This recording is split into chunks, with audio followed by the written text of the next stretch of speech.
here we have a dual head Quincy compressor. It's the compressor pumps are mounted on an 80-gallon tank. We're gonna go ahead and demonstrate this so you guys can see that it does operate. It does have a test function where you press test and it'll run, and then it has the run function. We'll go ahead and run.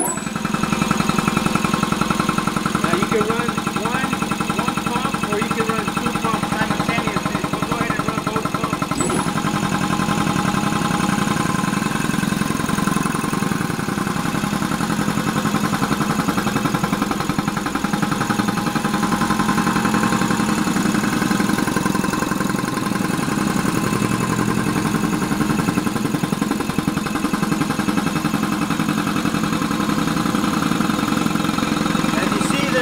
Pressure, we had ran it earlier, we're somewhere around 70 psi.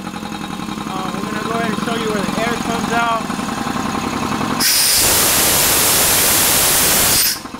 See, very strong air.